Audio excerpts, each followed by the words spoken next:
Copyright information. Voyage of Alexandria. Book 6 of the Alexandrian Saga. Copyright 2014 by Thomas K. Carpenter.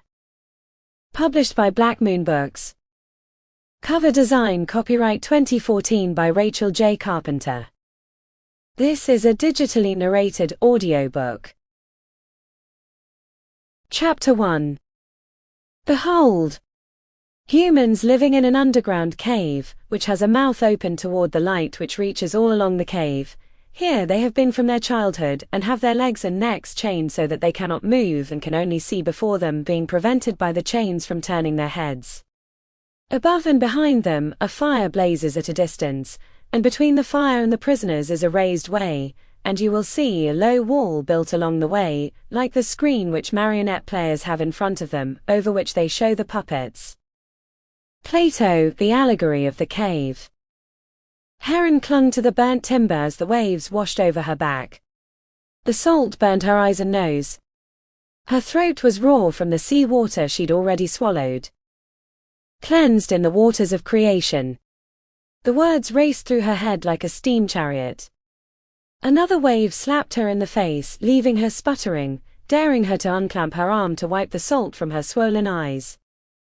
And though the wind chopped the water into frothing curls as long as the Colosseum, the sky to the northwest was as clear and bright as a tiled pool.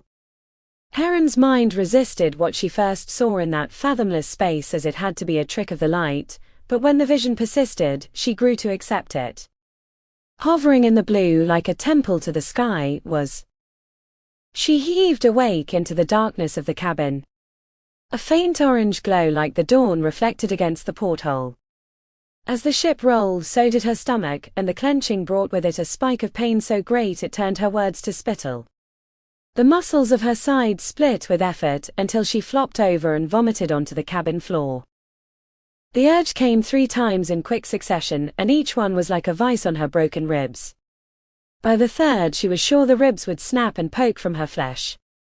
Afterwards, she lay sobbing in the darkness. She would have been content with just sobbing, but awake, she keenly felt the myriad of wounds across her body.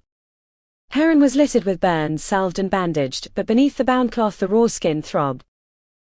A shaking hand explored her face, feeling the burn on the neck, the cut on her tongue, the tenderness of her ear and jaw.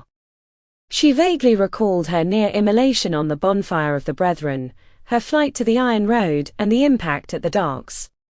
With trembling fingers, she tugged on her hair only to come away with a clump that she let fall from her fingertips. Sample complete. Ready to continue?